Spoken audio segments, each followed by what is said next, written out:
Inge hat schon ein Herz alleine geschickt. Tja, Was sollen wir ich hoffe mal, machen? dass das hier hat. Schauen wir mal, Das schauen wir wirkt mal. aber Die gar werden nicht uns schon so. in den Chat einschreiben, wenn unsere Qualität wieder unter aller Kanone ist, wie meistens. Wie meistens, da ich sagen. Gniedelwurzler ist eh schon da. Gniedelwurzler, wie unterirdisch ist unsere Qualität Ja, gewesen? brutal. Sag's ihm, Kim. Oder soll mir im ersten Mal das Intro spielen, weil Ja, das glaube ich. Qualität.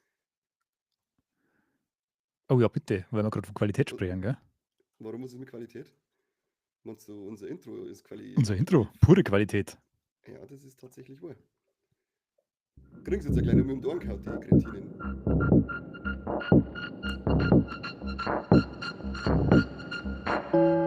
Hier ist der beste bayerische Podcast der Welt mit den Kassettenthemen.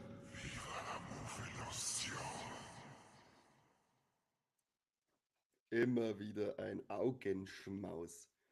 Ein Beide scharf Augenschmaus. heißt's. Beide Beide scharf. scharf. Besser wie beim Korbi, das heißt besser als beim Korbi. Lerne mit Deutsch, du Kruzifix. Aber danke für die Unterstützung. Wir haben ja noch nie aufgeklärt, wo du eigentlich in dem Intro gerade warst mit deiner VR-Brain, weil du so komische Gestiken machst. Der von jetzt gleich wissen, was Hat's du da gemacht denn, hast. hat's denn da schon Fragen gegeben, oder wie? Ich glaube schon, also zwischen den Zeilen lese ich schon oft raus, was du da gerade gemacht hast. Ich war in einem Freizeitpark und habe Zuckerwatte genossen. Beim So, Zuckerwatten verteilenden Clown. so ist das auch. Ja gut, passt, ich hab's mir fast gedacht. Ich Hm? wollte aber jetzt auch keine Falschinfo rausgeben. Haben wir schon gedacht. Haben wir schon gedacht. Das passt auf alle Fälle. Ja, Gnädelwutz hat sich verbessert, das mengen wir. Philipp ist auch schon da, sehr schön. Er sagt, unsere letzte Volex-Folge ist ja wieder richtige Hassliebe. Hassliebe zwischen wem, Hassliebe zu wem.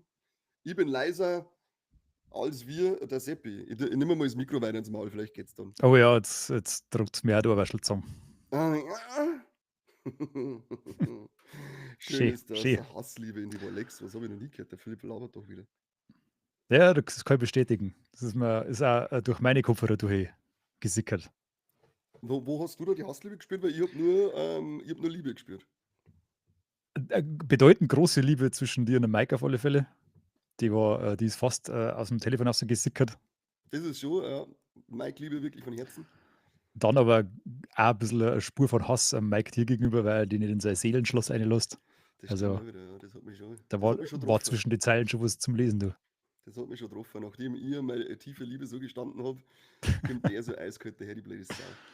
Naja, Ist halt schon eine sehr lange, komplexe Beziehung. Da gibt es halt so manche Pakete zum Mittragen. Gell? ja, das Das ist hört so. sich jetzt auch schon als Hörer außer so Das ist fleißig wie so. es Herz. Hoffen wir, dass alle fleißig sind. Hasslex, ja. Mittlerweile sind es Hasslex. Benutzerfix. Ja, aber sagen wir zumindest mal herzlich willkommen zum ersten Kassettenschmerz im Dezember. Der letzte Monat dieses Jahres, dieses wunderschönen Jahres hat angefangen. Zauberhaft, freuen wir uns. Erste Advent ist auch schon gewesen. Ich bin so richtig in Christkindl-Stimmung. Ich lasse mal schon Tor wachsen, damit ich wieder schöne blonde Lockerl kriege. Oh, stark.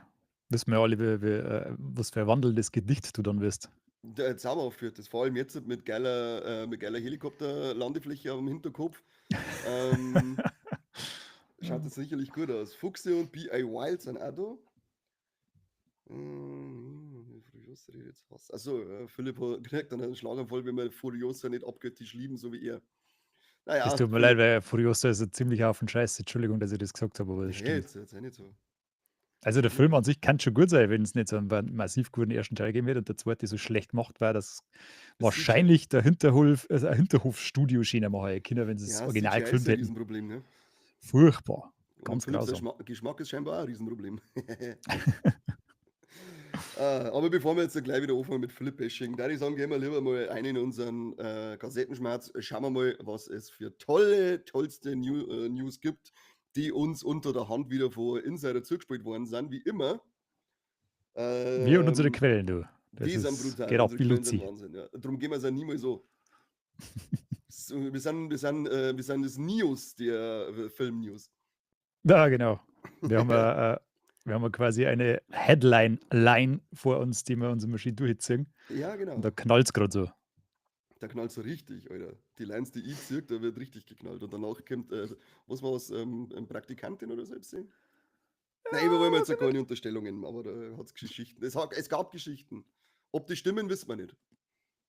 Das ist mit den meisten Sachen so, dass wir das nicht so hundertprozentig wissen, aber das steht auf dem anderen Blatt. Ganz genau. Angeben da wir nur Fakten natürlich. Da die auch sagen. Und der Sepp wird ja anfangen mit seinen Fakten, weil er ist nämlich faktastisch. Oh, Wie, schön. ja. Schön. So wie Faktastisch. dein Name da unten auch sagt im Stream. Oh, der ist mir vorher noch gar nicht aufgefallen. Ich habe mir gedacht, ich hätte ganz was anderes Zeug geschrieben. Keine Ahnung, da ist unsere Streaming-Plattform ist da irgendwie eigenwillig. Bug wahrscheinlich einfach. Wahrscheinlich ist der Bug, ja. Wahrscheinlich. Paar Wahrscheinlich von Buchstaben da Ubisoft nachkommen. das Ding. Wahrscheinlich von Ubisoft. Ja, genau. Ich bin schon gespannt, wann da ein Patch rauskommt. Du. Mhm. Egal. Fangen wir. Ich habe was dabei Das ist schön. über ein sehr beliebtes Horror-Franchise namens Scream. Wir haben da ja vor kurzem erst einen unfassbaren 6. Teil gehabt mittlerweile. Das ist ja auch schon ein Wahnsinn, wie viel das da schon gibt. Und natürlich reißt es mit dem nicht ab. Es wird auch ein 7. kommen, das wissen wir ja mittlerweile. Lange Und wahrscheinlich. jetzt tauchen erst die Besetzungsnews auf. Und zwar wird eine mysteriöse Rolle besetzt, von der man noch nicht weiß, was das genau sein wird. Die Schauspielerin, die übernehmen wird, ist die Celeste O'Connor. Manch einer kennt es vielleicht von Ghostbusters, vom letzten. Ist es Eine junge Dame. dunkelhäutige? Ja, mit so Rasterzipf. Haben sie alle. Helle Rasterzipf. Achso, ja, das haben sie mittlerweile alle. Ja, da weiß ich schon, stimmt. Afterlife war es dabei. So heißt der, genau. Ja, und wie gesagt, man weiß noch nicht genau, was spielt, aber sie spielt. Ja, es kommt auch noch die Isabel May dazu. Ich weiß nicht, ob du die Serie 1883 gesehen hast, so Western-Serie, glaube ich, auf Prime. Da ist die gute Frau dabei und sie wird als Sidney Prescotts Tochter auftreten, weil Neve Campbell ist ja wieder dabei als Sidney. Und das war gar nicht so sicher zuerst, oder? Wenn ich mich da richtig erinnere. Anfangs nicht, aber warte, mein Katz. Was ist denn mit dir, Hurensohn? Lecke. Am Anfang war sie nicht sicher, im 6. Teil war sie nicht dabei, da haben sie es ja eigentlich ganz gnädig rausgeschrieben, mit dem, dass sie es jetzt gut versteckt hat, aber nach dem ganzen Heckmeck und jetzt weiß ich nicht mehr, wie die Hauptdarstellerin aus Teil 5 und 6 heißt, aber da die ihre scheinbar irgendwelche Anti-Israel-Posts auf X gemacht hat, haben sie jetzt alles umgeschmissen, haben mit, glaube ich, große Geldscheine gewonnen, dass Neve Campbell wieder zurückkommt und gleichzeitig kriegen wir jetzt da ihre Tochter zu sehen. Du kannst mich überrascht, gar nicht so aufschauen, du bist so. Liegt neben mir, schnurrt mich an, lässt du streicheln, auf einmal hau ich mich ein. Bastard. Katzenstyle halt. Ja, Ich bin auf alle Fälle gespannt. Ich muss ja sagen, der letzte war nett, aber mehr schon nicht, irgendwie. Ja, ich mag also die Scream-Reihe mag ich an sich mit Höhen und Tiefen. Ja. Ich kann ja den 3. Teil viel abgewinnen. Das ist so Guilty Pleasure. Der ist ja nicht ganz so beliebt in der Der ist nicht ganz so beliebt, Community. aber der ist einfach so, in meiner Jugend habe ich den halt auch gesehen und darum hat der einfach einen Stor im Grädel. Und ich fand jetzt den 6. irgendwie so ein bisschen das Pendant zum 2. damals. Vor allem mit den aufereckten Killer am Ende. Ja. Das war irgendwie so, ich habe mich ganz oft an den 2. Teil erinnert gefühlt. Aber am Anfang, hallo, Samara Weaving am Anfang dabei. Ja, brutal. Schon bin ich zufrieden. Ja, Kinostart ist auf alle Fälle der 27.02.2026. Ein bisschen Zeit haben wir noch. Ja, aber sie können schon ziemlich genau sagen, das ist schön. Das ist immer super, ja. Das ist immer ganz toll, ja. Das ist immer ganz toll. Dafür müssen wir nicht mehr so lange warten auf unser Mortal Kombat 2, auf die Fortsetzung von dem 2021 erschienenen, nehmen wir es einfach mal Reboot. Und der hat jetzt sein Rating gekriegt, und zwar ein R-Rating für Bloody Violence, Gore und Language. Und ist dabei. Das ist eigentlich genau das, was wir uns erwarten. Ich glaube, müsste, da habe ich jetzt genaue Datum jetzt nicht im Kopf, aber ich glaube, dass der im 1. Quartal 25 sogar schon kommen kann. Aber Fake News eventuell möglich hier. Wir sollten mal über den 1. Teil erscheinen, habe ich immer noch nicht gehofft. Say what? Du bist ein großer Liebhaber dieses Reboots, gell? Ja, ich mag den gern. Ich fand den witzig. Also, er hat halt wirklich mal so das Zeug drinnen, was du von Mortal Kombat sehen möchtest. Einfach das erstens mal für die Kills und für die Figuren. Also, den kann man sich schon anschauen, da macht man nichts verkehrt. Passt, dann haben wir rein. An den 2. Teil von damals, an Annihilation, kommt er nicht ohne. Das ist aber auch untoppbar, ist der. Ja, nur Street Fighter, der Film war besser. Welcher Teil? Der erste, natürlich. Ja, Gibt keinen anderen. Oh Gott, das Street Fighter, super ist er. Vor allem der geile, Ja. wie heißt der Beißen, oder? Was ist der Captain? Bison. Der dann in seinem Flugding drinnen sitzt und das steuert er dann mit so einem Touch-Ding vom Automaten früher, dann mit so einem Joystick und mit denen Knöpfen, mit denen steuert er sein Fluggerät. Kleiner Fun-Fact am Rande zu Street Fighter. Hast du übrigens gewusst, dass der Bison eigentlich hätte Balrog heißen sollen und der Balrog Bison? Das haben sie dann aber geändert, weil, wie wir alle wissen, ist der Balrog ein Boxer und Bison zu nah an Tyson ist. Jetzt schon, ja.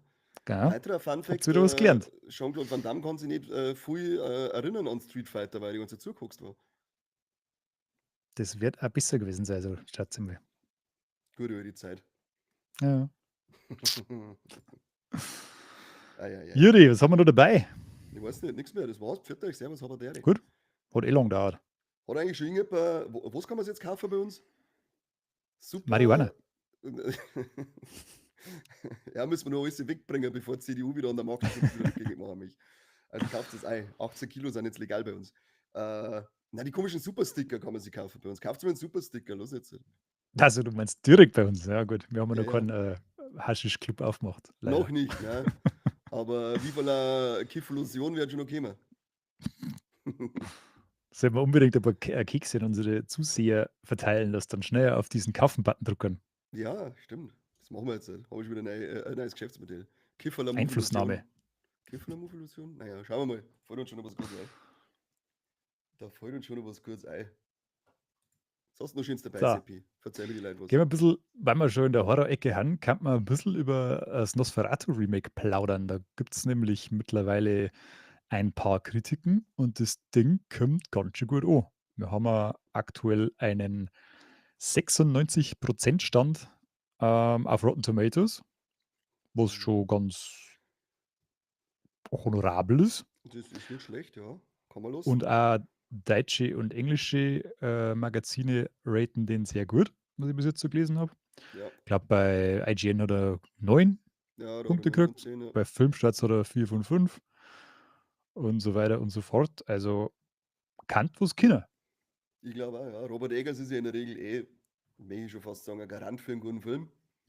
Also ich habe zumindest noch nichts vor ihm gesehen, was mir nicht gefallen hat. Deswegen bin ich da schon sehr angefixt und ich habe auch, egal was ich bis jetzt gesehen habe, nur überschwänglich positive Stimmen gehört zu Nosferatu. Ich habe schon sowas gehört von wird ein neuer Feiertagsklassiker könnte das werden. So krass, gleich. Bin ich mal Ich hätte gespannt, mir was eher gedacht, dass der so ein bisschen die Gemüter spaltet. hätte ich mir auch Weil vorstellen können, dass er ein bisschen spannend Eggers hat er doch so ein bisschen einen eigenen Stil, der ja nicht so leicht bekömmlich ist, sage ich mal, meistens.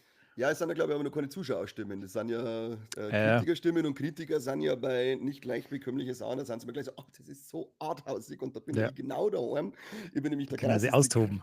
ich bin der krasseste Kritiker von alle. Ich weiß nämlich genau, was er sagen wollte mit dieser Einstellung und diesem Farbton da hinten und der Betonung dieser Silbe in diesem Satz. Holz Mhm. Maul, Kritiker, Pisskopf. Ein Fest für einen Aber- Schreiberling. Wird ein richtiges Fest. Da schon jetzt ist gerade allmal also endlich mal da. Jetzt können wir endlich anfangen. Eine Viertelstunde sitzen wir jetzt schon da und warten wir, bis die Madame mal kommt. Wahnsinn. Die anderen Und? Leute ist schon langweilig, weil wir mal kein Wort gesagt haben, weil wir Ja. da nichts verpassen lassen wollten. Der Jojo ist auch da. Wir haben den ganzen Tag gesessen und haben aus unserem Glas Wasser geschlürft. Ich habe übrigens, ich muss dir kurz sagen, ich nehme ja immer gerne ein Getränk mit in diese Runde. Und ich habe mir letztes Mal was geholt, das nennen sie Club-Mate. Das ist nur ekelhafte Scheiße. Es ist richtig widerlich. Das ist das Geile an dem Getränk. Du trinkst das und dann meinst dir fort halb verrottete Gerstenpflanze ins Mai und streicht durch deine Zähne. Aber bei der zweiten Flasche schmeckt das auf einmal ziemlich geil. Das ist ganz, ganz, ganz seltsam. Musst du mal probieren. Ich kenne Clubmate. Du kennst Clubmate. Ich hab's nicht kennt. Es gibt es aber angeblich schon immer. Ja, es gibt schon ziemlich lange, aber ich bin auch kein Fan davon. Ich Ich schon. will nicht. Großer Fan. Vielleicht ist das wieder ein Anreiz, den Podcast zu sponsern. Clubmate. Was toll. Jetzt wissen Kann Sie es eigentlich der es. bei uns sponsern, wenn ich die ganze ein Glas Wasser, halt Leitungswasser. Wie schaut's Basinus kann da vielleicht einmal anklopfen. Basinus? aus? Wie war es eher mit Gratiskosten jede Woche? Wasserwerke Landau oder so? Die glaube ich haben da ein bisschen eigen. Wobei, wenn es Basinus ist, dann wird es wahrscheinlich, keine Ahnung, Basinus. du ekelhaftes Sau. Ist das eine Aussage? Das ist schon so ekelhaft. Das ist nur das vom letzten Stream, oder? Mhm. Das lasse ich da immer stehen. Das Ja, ist schlechter rein kann's für nicht werden. Streaming. Schlechter Ja, kannst du nicht werden, die das ist ekelhafte wie ein guter Kacke. Wein. Du bist wirklich so mit Schopfen von dem einen Horror zu dem anderen. Das ist echt, Ja, Wahnsinn. Das ist Wahnsinn. Von Body Horror Scream wird zu das Mortal danach. Kombat zu Nosferatu zu Basinus. Da machen wir gleich weiter mit Thanksgiving Teil 2. John Carver wird uns früher beehren, als wir gemeint haben, weil nämlich schon im März nächsten Jahres sind die Dreharbeiten dazu beginnen, hat der Eli Roth jetzt gesagt. Und da habe ich Bock drauf. Hast du wenigstens Thanksgiving schon gesehen, du Schwein? Na, natürlich nicht, weil bei Eli Roth-Filmen immer so ein bisschen vorsichtig bin, weil das nicht Kann man unbedingt sein. mein Lieblingsregisseur ist. Das kann ich verstehen. Auf seiner Vita stehen nicht so viele gute Filme. In meinen Augen eigentlich nur Hostel, Hostel 2 und jetzt halt eben auch Thanksgiving. Ich weiß Ich glaub- ehrlich gesagt gar nicht so richtig, wenn ich mir die ganze Listen von dem seine Filme alles anschaue, wieso dass der so einen krass guten Ruf hat. Weil Ich glaube wegen Hostel einfach nur, weil das war halt damals wirklich so, da ist er mit der Brechstange, sage ich mal, durchgebombt und hat ja, Torture-Porn mehr oder weniger salonfähig gemacht. ist 20 Jahre Und her.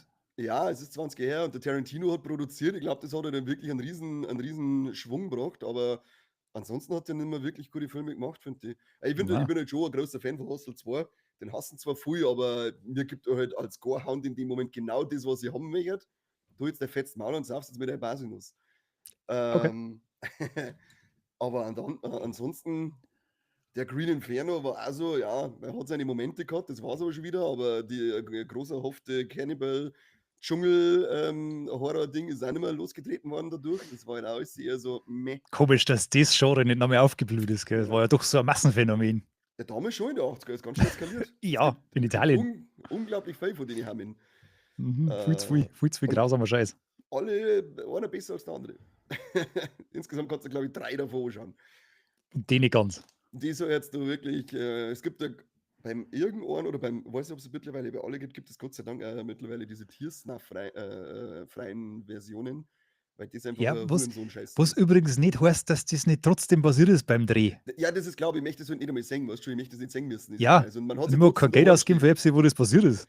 Das Ja, war die mal sind ja mein jetzt erster schon alle Teil. tot. Also nicht gerade die Viecher, Ja, sondern die Leute, wegen Filme den gemacht haben. Vollidioten. Ich meine, die Leute, die den gemacht haben, sind jetzt auch schon zum Ja, ersten Teil zu gestorben. Recht, Kriegt zu keiner mehr Recht. Geld davon. Außerdem ist Ja, ja so irgendeiner schön streicht's gerechtfertigt, schon. wo er gesagt hat, was denn, wir haben es ja dann noch gegessen.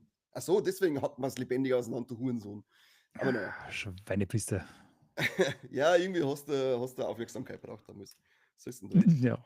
Weil da ist ja denn schon da. so viel gemacht worden ist. Da hat man wirklich das Allerschlimmste machen müssen, dass irgendwie der Stimmt Schlucker echt, ist. ja. Der nächste war einfach nur ein echtes Snuff-Film zu machen. Ja, Aber um zurückzukommen auf Eli Roth, ja, ansonsten, ich finde, ich kann da auch nicht mehr gute Sachen aufschreiben. Aber mit Thanksgiving hat er wirklich einen sehr guten Slasher abgeliefert. Der hat richtig cooles 80er-Feeling. Es ist ein cooler Killer, es sind geile Kills dabei, die überwiegend handgemacht sind. Ein bisschen CGI ist dabei, aber es ist ein schöner Mix, sodass es nicht zu schwer ins Gewicht fällt. Der ist schön kurzweilig, der macht richtig Spaß. Also wenn man allgemein an sich so ein bisschen was mit 80er-Slasher anfangen kann, sollte man sich Thanksgiving auf alle Fälle einhauen. Ja, ich habe den im Oktober jetzt eigentlich auf der Liste gehabt und wollte ihn dann doch einmal nachholen, aber habe es irgendwie wieder vergessen, weil dann wieder 1000 andere Sachen gekommen. Wie zum Ja. Beispiel die 3 Terrifier, die mich nachhaltig beeindruckt haben. Ich kann es immer wieder sagen, beste Filmreihe ever. Ja, der hat auch, glaube ich, mittlerweile der dritte über 500.000 Leute ins Kino gezogen, nur in Deutschland jetzt. Und das ist ja für so eine Art Film Wahnsinn, weil was haben denn deutsche richtig Brecherfilme Zuschauer in der Regel? Irgendwas um die 4,5 bis 5 Millionen oder so. Also die Zahlen Das sind ja ist, immer glaube ich, schon hoch gesetzt. Ja, ich Ich glaube, glaube, dass müsste eine so richtige Million ist schon viel in Deutschland, Ja, genau, glaube ich. das andere sind so richtig, das sind nicht dann die typischen, was weiß ich, Elysium Barek-Filme, Schweighöfer, die ziehen halt Ja, mal die auch so, nicht mehr, gell? Die haben Gott sei auch Dank früher, nicht glaube mehr. ich, so 5, 6 Millionen gezogen. Ja, Waren genau. aber mit jedem Teil und mit jedem sickern die ein bisschen weiter oben, was ich Ja, immer das so passt gelesen schon so. habe. Also das ist auch schon, ja, völlig Aber zu das Recht. waren ja halt so das waren die richtigen Brecherfilme, Ja. was ich jetzt so auswendig im Kopf habe und dann kommt halt der Terrifier 3 daher mit 500.000, was halt einfach ein Wahnsinn ist. So. Also finde ich geil und ich hoffe, dass der Erfolg dann auch beim nächsten Teil so anhält. Unbedingt. Freue mich schon so. Mir schreibt so wieder irgendjemand beim Chat, ich soll beim Pokémon-Handyspiel annehmen. Ich spiele kein Pokémon, ich bin ein erwachsener Mann, was ist los mit euch? Ich spiele nur noch Schach. Oh Gott. Schach und Mühle. Und Und, Dame. ab und Dame, ja. Und das Komische mit dem Koffer, wo man die Steine sehen und her tut, wie heißt das gleich wieder? Backgammon. Backgammon, genau, ich bin ein begnadeter Backgammon-Liebhaber. Connoisseur des Backgammon-Games bin ich. Schön. Der Walmaus fragt, wo ihr Lieblingskorbi ist. Ja, der hat ein Riesenproblem mit dieser ganzen Mobberei, deswegen wäre das jetzt erst einmal ein paar Monate Ja. aus dem Live-Auftritt rausziehen. Naja, wir haben auch schon ein paar Unterlassungsklagen gekriegt mittlerweile. Mhm, Also das die ist richtig. Kommunikation erfolgt momentan nur über Briefverkehr. Ja, das ist richtig, richtig krasser Scheiß. Du hast es geschafft, Krawallmaus. Du hast einen Korbi zerstört. Ja. Das nur, weil er nicht deine Meinung vertritt. Ich weiß nicht, wie man da so engständig sein kann. Dass man andere Leute nicht einer Meinung lassen mich. Bernd Höcke gefällt ja. das. Ja, genau. Ah, Riesiger Harry Potter-Hasser. brutal. News! Mehr! Mehr News. Enola Holmes 3 kommt. Boom. Wow, mitten in die Fresse. Brutal. Richtig in die Das Fresse. hast du so Regisseur richtig Philipp, erwischt. Ich habe nicht einmal gewusst, dass es einen zweiten gegeben hat. ich auch nicht, ich habe keinen Teil davon gesehen. Aber Philipp Barantini macht den. Keine Ahnung, wer dieser Mensch ist. Ich habe mich nicht weiter damit beschäftigt. Ich habe nur gedacht, Enola Holmes ist groß genug Titel für manche, die hier zuschauen und sie dann sagen: Hey, geil, ihr kommt. Und ich sage: Ja, jetzt weißt du das. Und jetzt wer bis nächstes dann googelst. Ja, genau. Thema beendet. Thema beendet. Bertmann Ah, beschwert sich gerade, weil wir schon wieder mit seiner Frau flirten. Nein, wir haben uns nur zurechtgewiesen dieses Mal. Die ist nur zurechtgewiesen worden, weil sie an Corby mental zerstört. ja. Das ist mittlerweile ja schon aufs Körperliche überschwappt. Ja, Der ist nicht mehr riesengroßer ganz der Mann, Ritzer. der er mal war, Hm, aktuell. nimmer, nein. Das ist wirklich. Beschneidet sie Fight selber. irgendwas. Ja. Stimmbandel, die haben Also, deswegen ein bisschen angeschnien jetzt momentan. Rattert ein bisschen. Unschön. sehr unschön, ja. Deswegen kann er nicht gescheit schmerzen und sagt so Sachen wie Delivininiv oder Genau. Eisel auf Das hat sie Do. quasi, seine Heiserkeit hat sie quasi rückwirkend auf alle Podcasts niedergeschlagen, die ihm Ja, aufgenommen genau. wurden. Und jetzt sind da ein paar Sprachfehler drin. Eben. Er wollte Florence Pugh sagen und hat dann gesagt Florence Puff. Und es ist Florence Puff bei ihm. Danke dafür, Krawallmaus. Ah. Dafür soll jetzt eigentlich mal einen Supersticker einer schicken. Ja, genau. Supersticker einer Supersticker. schicken. Alter, das war ein richtiger Reim von mir, hast du das gehört? Ja, voll. Das ist, als hat man mir auf einem Flohmarkt. Vielleicht hat das damit was zum Teil, dass der Neverraven gerade reingekommen ist und hat die ein Das bisschen kann sein, motiviert. ja. Der animiert mich immer zum Rappen. Stark, stark. So, Servus mehr News. Neverraven. Ich hab noch was Horrormäßiges dabei. No, Weil was wir ja Horrormäßiges. Es ist ziemlich horrorlastig eigentlich, gell? Heute, so was News so geht. Vielleicht hätte ich nicht alle meine News von der Horrorfilmseiten aber ziehen sollen die Woche. Was Naja, wieder auf egal. www.horrornews.de. Ja, Passt. Ist ja ja. okay. Horrorheadlines.de. Corby war immer auf www.fakenews.de. Sehr gut. So, wo war ich? Weiß ich nicht. Ich wollte was zu A24 sagen. Und zwar Sag ihm was. haben die dieses Jahr ein ziemlich erfolgreiches Line-Up an Filmen gehabt, die alle sehr gut bewertet haben. Ich habe mal wieder blöderweise nur die Rotten Tomatoes-Zahlen da, obwohl Rotten Tomatoes eigentlich eine richtige bescheuerte Plattform ist, aber egal.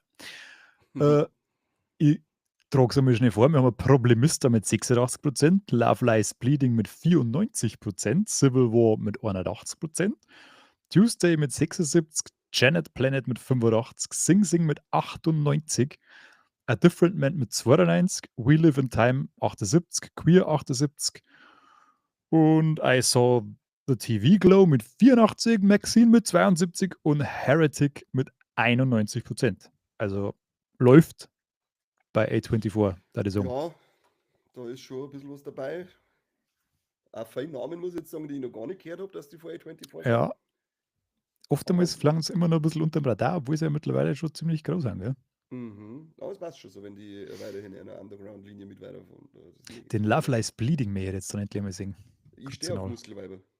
Ja, das ist richtig mein Ding. Das ist voll meins, ja. Sollte man nur gescheit umeinander werfen. Erst Armdrucker und dann 69 im Steh, aber sie hebt mich. Hm.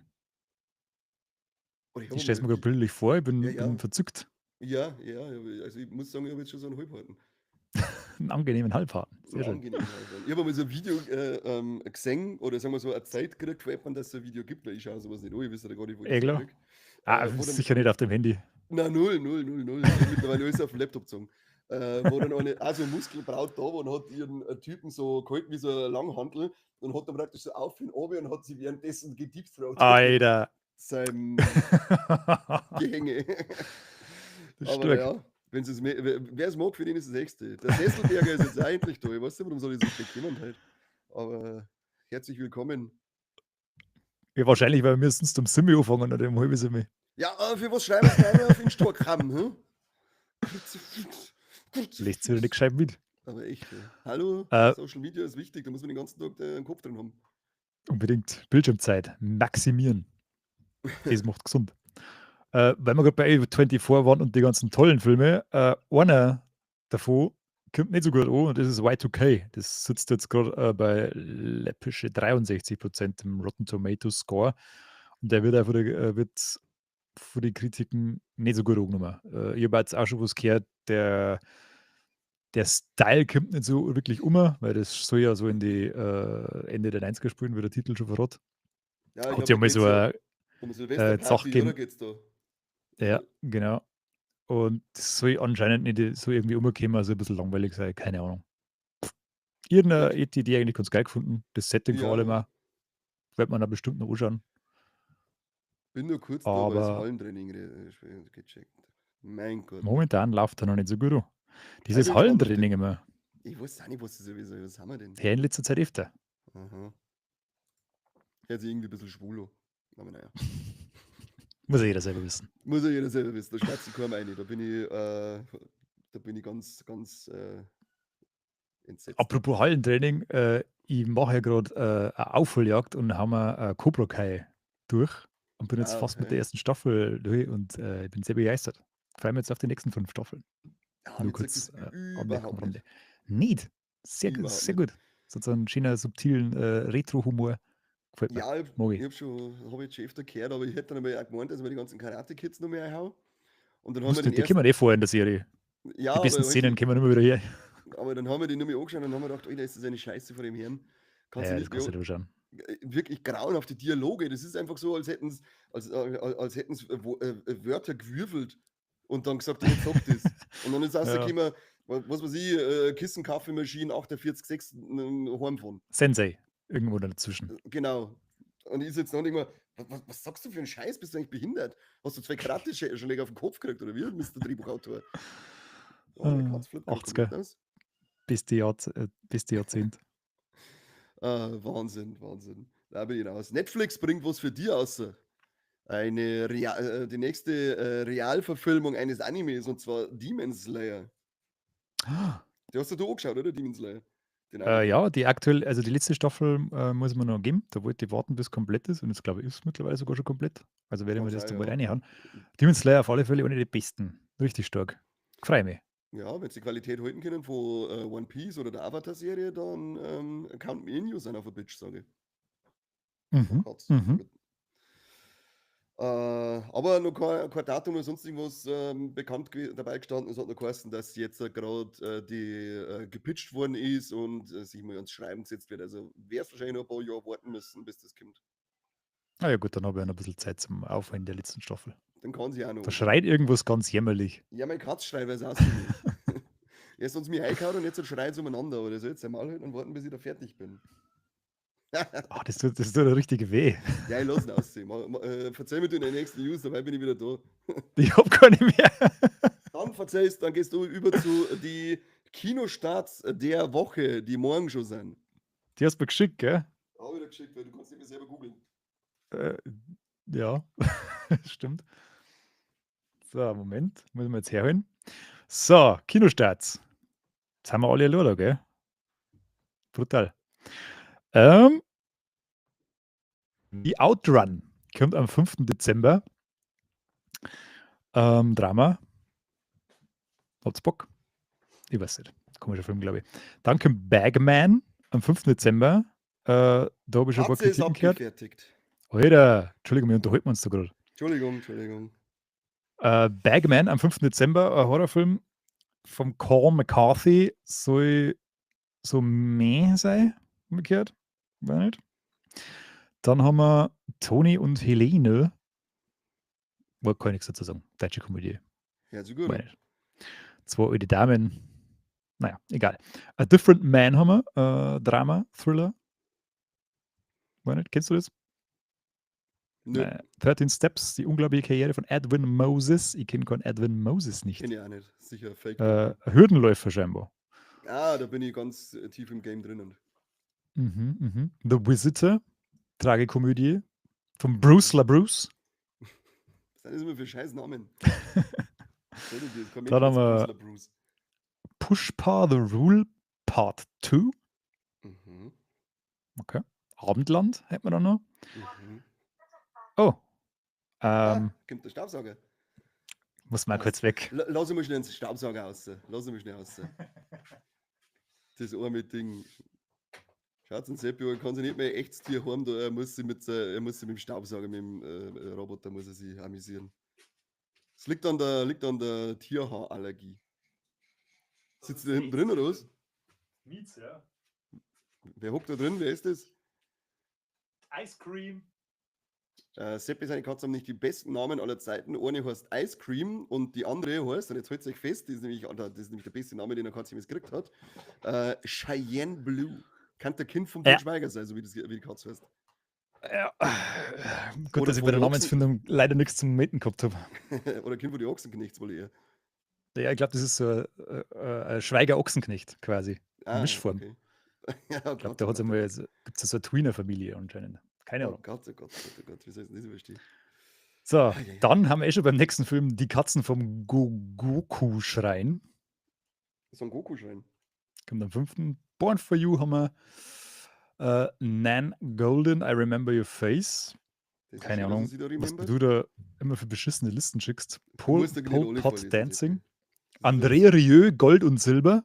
Okay, den möchte ich singen. Richtig stark. Dann Orson Welles, Othello und dann war's das. Also, das ist eine ziemlich maue Liste. Leck mich am Arsch. Die Woche ist nicht viel los, gell?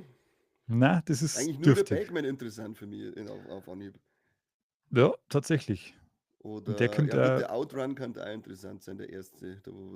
Weil da mag ich die Hauptdarstellerin recht gern. Ich weiß jetzt zwar ihren Namen nicht mehr, aber sie hat, glaube ich, bei Lady Bird oder so hat er noch geheißen mitgespielt und ist sie nicht auch die. Jetzt bin ich in meinem Himmel, glaube ich. Hat einer mitgespielt. Saurona. Sausage Party. Keine Ahnung. Ist eh War- wurscht, ist eh wurscht. Kann ich aussprechen. Muss da nicht kennen. Dafür ist der Corby normal da. Das ist wo. Es gibt jetzt dann übrigens auch, oder was heißt kommt, es ist schon verfügbar. In Deutschland gibt es jetzt halt auch DC Universe Infinite. Das Online-Abo-System für Comics. Also wer seine Comics lieber online oder digital liest, kann ab sofort auf die ganzen DC, ich glaube 30.000 verschiedene Comics dann drin, am Anfang mit 15% Rabatt und den Preis kann man sich dann abhalten und Premium-Abo und was weiß ich. Müsst ihr ein bisschen selber einlesen, weil ich werde es mir halt nicht holen, aber ich dachte, vielleicht haben wir den einen oder anderen, der keinen Platz daheim hat, aber einen Haufen Speicherplatz am Handy frei und sich dann lieber die DC-Comics online anschaut. Ich habe mal in letzter Zeit, ich habe jetzt angefangen mit Saga und das ist momentan bei Kindle Unlimited drin, quasi Mhm. gratis. Ich habe 3 Monate gratis Probeabo gekriegt und da habe ich gesehen, ey, geil, da ein Haufen Comics drin. Dann haben wir das Saga angefangen und das ist ein wahnsinnig geiles Comic, das du wissen müsstest, weil das habe ich dir schon mal zum Geburtstag geschenkt, aber du hast wahrscheinlich noch keine einzige Seite gelesen. Ich habe es Und schon B, zweimal durchgelesen. Ich habe es auch einmal selber mhm. übersetzt ins Bayerische und versuche es gerade zum Vermarkten. Okay. Und jedenfalls habe ich da bemerkt, dass das Digitallesen von Comics eigentlich ganz geil ist. Na, das ist ein richtiger Scheißtrick. Doch, das ist tatsächlich nicht schlecht, Mhm, weil das ja. ja quasi, das springt ja mit den einzelnen Szenen mit und so und das ist ganz cool gemacht. Funktioniert auf alle Fälle recht schön. Okay. Allerdings muss ich auch dazu sagen, gute Sachen kaufen wir dann doch lieber als vernünftige in die Regalstellversion. Vor allem Ja, bei ich glaub, Comics. mich würde es jetzt interessieren, vielleicht zum Einstöbern, wenn man sich für Comic interessiert. Ja. Weißt du, ich weiß jetzt nicht mehr, ob es eine Gratis-Version oder so auch gibt, wo man nur ein bisschen einstöbern kann. Oder direkt wieder für die normalen Reihen, die ich damals schon einmal gelesen habe, für das, was auch interessant wäre. Ich hätte keinen Bock mehr, dass ich es mir bestelle, dass ich mir die ganzen Comics kaufe. Da war das, wenn man da den direkten Zugriff hat auf alle Ja. Crossovers und so weiter und es monatlich nicht so teuer ist, dann war es tatsächlich interessant, dass man sagt, man ist mit den ganzen Hauptfiguren einfach immer ein bisschen up to date. Das ist Aber wo. aktuell, wie du schon sagst, wenn mich wirklich ein Comic interessiert, dann sind es immer so eher abgeschlossene, gerissene Dinger und die kaufen wir Ja. lieber und stellen es ins Regal rein. Ja, für die Endlosreihen wahrscheinlich wirklich der geschickteste Weg, weil ich erinnere Genau. gerade an die Zeit, wo der Neustart, der Reboot da war. Ja, New Alter, 52. ich bin in kürzester Zeit, weil ich habe alle Serien abonnieren müssen. Ja, Und in kürzester Zeit habe ich keinen Platz mehr gehabt in meiner Wohnung. Also Ja, es ist- Das war irre, weil man hat ja dann, glaube ich, waren noch 5 Reihen und wenn du alle 5 abonniert hast, hast du eine Reihe umsonst gekriegt. Ja, und Ja, dann hast du in kürzester Zeit 5-mal sehen, eine Stadt daheim gehabt und ich habe auch nicht mehr gewusst, ich glaube, ich habe noch 2 Reihen habe ich noch daheim. Ich habe die dann irgendwann, habe ich dann alles gecancelt, weil mir das dann mit den ganzen Crossover und so weiter auf den Sack ja, gegangen ist. Ich glaube, ich habe mir schon ja. mitgeschmerzt. Ich glaube, ich habe noch 2 Reihen habe ich noch irgendwo im Speicher umeinander liegen, die ich gerne weiterkriegen darf, aber noch nicht weitergekriegt habe. Ja, das Weil ist ein keiner Wahnsinn. möchte das teure Geld zahlen, das ich da verlange. Aber ja. Ich habe es relativ gut verkaufen können damals. Da waren sie noch ein bisschen aktueller. Da war Mhm. die Nachfrage noch ein bisschen größer. Aber natürlich machst du da einen riesen Verlust. Ist eh klar. Mit Ja, den freilich. Da Serien, kostet der 1 um Comics. 5er. Ja, Und in du kriegst dem, es dann für 2 Euro, wenn du das loskriegst, dann hast du schon ein richtig gutes Geschäft gemacht. ich habe dann einmal geschaut, jetzt weiß ich nicht mehr, was das für Seiten war, die nach Wert und so weiter gegangen ist. Und da hat es geheißen, in dem Zustand, wie es ich habe, halt auch mit dem, die haben auch meine schauen ja immer nach wie vor aus wie neu, mit Ja, Rückeneinlage und Schutzhülle und so weiter. Und der Neuzustand ist 3 Euro. mhm. Äh, Die gibt da halt dann keiner. ist seltenst, ja. Also ich habe, glaube ich, Ja. wirklich alle so für zwischen 2,50 und 3 Euro pro Heft weitergekriegt. Aber die letzten Reihen habe ich jetzt nicht mehr weitergekriegt. Und dann bin ich immer so, dass ich sage, bevor ich irgendeinem genausigen Penner mitgebe, so ein scheiß Schwarz ist Dago, lieber Ei. genau, bevor es irgendeinem scheiß Dagobert Duck gibt, verbrenne ich es lieber oder nimmst es zum Kacken hier. Aber nicht zum Lesen Genau. am Klo. Niemals. Niemals, niemals. Wir kommen noch zu unseren Streaming-Charts vom November, vom 22. November bis 28. November. Wir fangen mal wieder von unten an. Platz 10, Cobra Kai, Staffel 6, Netflix. So ein Zufall. Wahnsinn, bis du nur drauf gekommen bist, dass du das ja gerade anschaust. Platz 19, Lincoln Lawyer, Staffel 3, wieder Netflix. Platz 8, The Day of the Jekyll in Hyde. Das ist Ding, die Geschichte, von der, auf der Film mit dem Richard Gere und mit dem Bruce Willis basiert. Neu verfilmt. Was ist noch der Schakal? Kennst du den noch? Ja, der Name sagt mir jetzt schon was. Der war gar Der nicht so Name sagt mir schon schlecht. was, Da aber wo den so habe ich ein nie gesehen. Killer unterwegs ist und dann holen sie so einen Richard Gere aus dem Gefängnis, weil der den aus IAA-Zeiten kennt und dann gibt es da so eine kleine Jagd zwischen Gut und Böse. Gar nicht schlecht. Und das wird jetzt neu Okay. aufgelegt in der Serie. Habe ich Aber gestern erfahren. was auch eine gute Serie ist, die ich kurz einwerfen kann, habe ich erst die Ohrfolge gesehen, ist Grotesque Career auf Disney Plus. Geht es auch um scheinbar um einen Serienkiller ich sag mal, mit christlichen Anleihen und so weiter. Und die erste Familie, die du da abmurkst, ich habe mir gedacht, die schaue ich jetzt zum Einschlafen an, damit sie in meiner Liste drinnen ist. Habe ich nicht schlafen können nach der ersten Folge, weil es mich gleich so gefesselt hat. Und die erste Familie, die da killt, Alter, das ist schon, es wird jetzt nicht visuell gezeigt, aber wenn es dann erzählen, was der gemacht hat mit denen, das ist schon wieder Next Level gewesen, die Scheiße. Bin ich schon sehr gespannt. Das ist die vom Ryan Murphy, der eben auch mit American Horror Story und der Monster-Anthologie-Serie und so weiter zum Tor hat. Also, ich werde euch wahrscheinlich in den nächsten Wochen darüber berichten. Grotesquerie war das, oder? Genau. Platz 7, The Empress auf Netflix. Platz 6, schon wieder mal Tulsa King, Staffel 2 mit Paramount Plus. Was ist mit dem? Ich weiß nicht, was da los ist. Ich weiß es nicht. Das ist, da werden Zahlen gekauft. Ja, Das kann nicht anders sein. offensichtlich. Warum schauen so lang so viele Leute ständig Tulsa King an? Aber mittlerweile minus 31% im Vergleich zur Vorwoche. Platz 5, Lioness, Staffel 2, Paramount Plus. Platz 4, Cold Case, Who Killed John Benet Ramsey. Sagt man nichts, ist auf Netflix, erste Staffel. Wahrscheinlich wieder irgend so True Crime Shit. Ist er Ja, jetzt die gingen anscheinend über auch erst steil. in dieser Woche einer gekommen, weil da noch keine Vorwochenwerte dabei sind. Schauen wir uns mal an, die Sache. True Crime geht immer. Platz 3 Cross auf Prime Video, Platz 2 Landman, Paramount Plus und Platz 1 A Man on the Inside auf Netflix, Staffel 1. Sagt mir nichts. Ich muss immer ganz ehrlich sagen, diese Charts, wenn ich mir die anschaue, da sind ganz viele Serien drin, von denen ich überhaupt nichts mitgekriegt habe, dass die gibt. Ja, Das ist bei immer, den Filmen ist es ähnlich. das ist immer ganz Die bizarr. Netflix-Charts sind immer ganz, ganz komisch. Filme ist sowieso, also Filme sind dominiert von Netflix und nur eine Apple Plus TV Produktion ist mit drin und zwar Blitz auf Platz 8, der Rest sind alles Netflix-Filme. Schaut alles nach komischen Scheiß aus. Lies ja nicht vor, weil es mich interessiert. Uns interessieren nur die Serien, weil die Filme sind sowieso meistens Gurken. Brutal. Gurken. Apropos Gurke, ich habe mir jetzt mal gedacht, jetzt schauen wir mal ein bisschen Weihnachtsfilme an. Es ist Dezember und habe mir den Santa Claus mit dem Tim Allen angeschaut. Schwierige Kost. Der Tim Allen geht überhaupt nicht. Ich weiß nicht, wie mir jemals hören mal, wer der Hämmert gefallen hat, Kinder. Der Typ geht Eher überhaupt nicht. nicht. Ich zieh's noch durch. Ich bin jetzt gerade bei Teil 2 und werde mir nur den dritten anschauen. Aber Aber ist wirklich. ich zieh's voll durch. Die Ja. werden gravierend schlechter, gell? Der erste ist noch der Mhm. beste. Merke ich schon. Ja, Hölle. Aber dann kann ich die zumindest abhaken, die Filme. Und Tim Allen kann ich für die Zukunft auch abhaken, weil mag ich nichts mehr zum Tor mit sehen. Ich bin dafür, dass du dir alle Tim Allen-Filme noch anschauen musst. Mhm. Bin ich dafür, dass du dir alle Finger brichst, einzeln. Das ist besser, wir Tim Allen-Filme anschauen müssen. Tatsächlich war, ja. Verdammt. Geh ich wieder als Verlierer raus. Mir scheißegal. Das war unser Kassettenschmerz für diese Woche. Ihr könnt euch jetzt schnell was zum Essen holen. Gacking geh, Biesen geh und Feppen ist mir scheißegal. Ihr habt 20 Minuten Zeit, weil um 19.30 Uhr geht es weiter mit einem Talkthrough. Und es wird ein Mixed Talkthrough aus November und Dezember, weil wir im Dezember keinen extra mehr machen werden. Es ist unser letzter Talkthrough für 2024. Also seid gespannt, kriegt steife Nippel, zickt euch was zum gemütlich so. Und dann sehen wir uns um 19.30 Uhr wieder hier. 19.30 Uhr für alle Schwachköpfe, die vorher schon zu spät gekommen sind. 19.30 Uhr, 7:30, 30 Minuten nach 7. Hier auf YouTube. Bis gleich. Tschaußen. Tüdelü. Und kauft Superstick, ihr Schwanz. Unbedingt. Boop. Gut. Dann richte ich dabei den Stream für die nächste Runde schnell her. Möchtest du wieder Rivers